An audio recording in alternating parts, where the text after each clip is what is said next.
그러면 왜 스벅은 망하고 글로리아 진스는 성공했을까요? 스타벅스는 전 세계 76개 국가에 진출해 있고 약 2만 8천여 개 지점을 가지고 있는 글로벌 프랜차이즈 그룹입니다. 현재는 중국에서 15시간마다 한 개씩 매장이 오픈할 정도로 향후 성장성이 더욱 기대되는 브랜드이기도 합니다. 그러나 이 스타벅스도 유일하게 실패한 국가가 있다고 하는데요.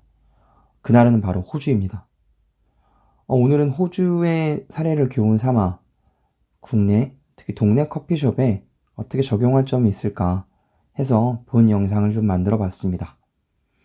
이 스타벅스에 대한 이야기 출처는 미국 경제 전문 프로그램인 CNBC 방송된 내용이고요.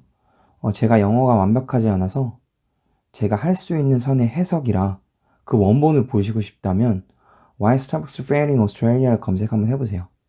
일단 호주 스벅은 시드니 1호점을 시작으로 2008년 금융위기 전까지 약 87개 매장을 오픈했습니다. 한국에서도 그렇다시피 스타벅스 매장 규모가 굉장히 크잖아요. 그 큰 규모의 매장이 매년 10개씩 오픈한 셈이죠. 프랜차이즈 전략 중에 도미넌트 전략이라고 있습니다. 그것은 그 지역을 점령하고 다른 지역으로 확장하는 프랜차이즈 오픈 전략인데 호주 스벅은 도심에 내고 그리고 그 근방으로 낸 게 아니라 그 교외로 내고 이렇게 한 지역에 익숙하지 않은 상황에서 무리하게 이곳저곳 출점을 했다고 합니다. 그래서 2007년도에는 1200억가량 손실이 났고 미국 스벅 본사에서 약 600억 이상 차입을 받았다고 합니다. 그리고 그 다음에 아시다시피 2008년 서브프라임 모기지가 사태가 일어났잖아요. 그러면서 호주 스벅은 86개에서 26개가 되고 그때는 미국도 600개 이상 폐점한 상황이니까 호주까지 신경 쓸 수 없었겠죠. 그러면 도대체 왜 호주에서 왜 스타벅스가 망했냐는 겁니다. 유래를 거슬러 올라가면 호주는 그 메인스트림은 이민자입니다. 1900년대 이탈리아인과 그리스인이 호주로 이주하면서 커피 문화를 탄생시켰습니다.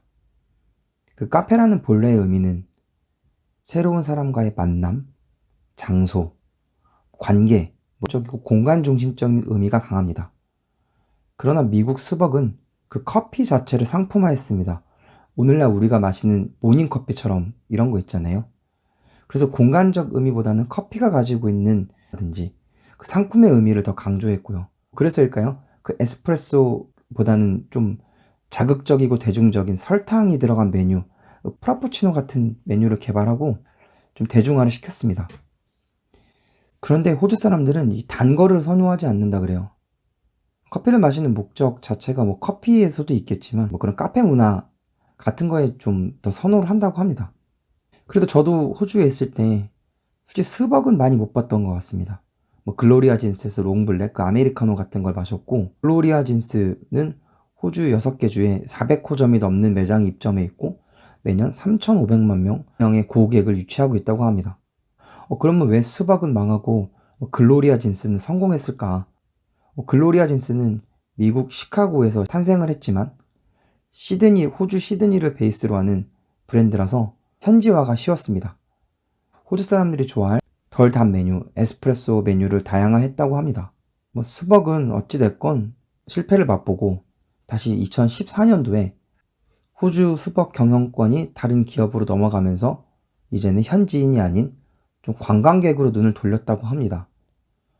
호주는 연간 900만 명, 30조가 넘는 관광 수익을 일으키는 세계 7위의 관광 대국입니다.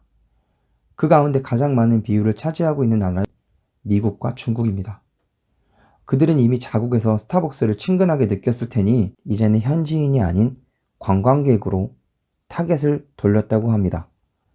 관광객 비율이 높은 시드니, 브리즈번, 멜번, 골드코스트 약 40여 개에 가까운 매장이 있다고 합니다. 그렇듯 저는 스벅 호주 실패 사례를 통해 한 2가지 줬는데요. 그 부분을 좀 공유하겠습니다. 첫째, 커피라는 곳은 어찌됐건 공간입니다. 커피가 있어서 카페라는 이름이 만들어졌겠지만 바리스타, 다시 말해 사장님과 고객과의 관계, 그리고 고객 간의 비즈니스 관계, 고객 간의 친목 관계를 만들어주는 공간의 개념을 좀 더 강조하면 차별화된 커피 매장이 되지 않을까 싶습니다. 저 역시 스벅에 업무를 하러 가지만 업무 관련된 미팅이나 상담, 친구들과는 가지 않습니다.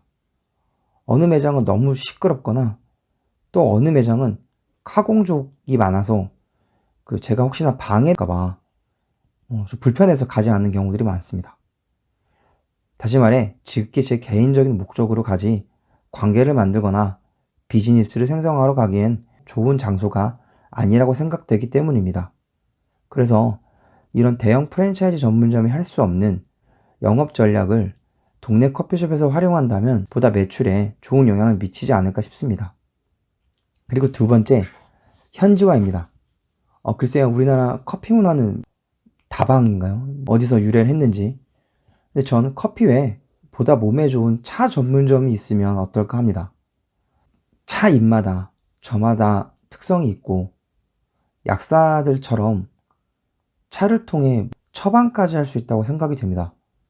그래서 우리의 차 문화를 이 커피숍에 가미시키면 어떨까 합니다.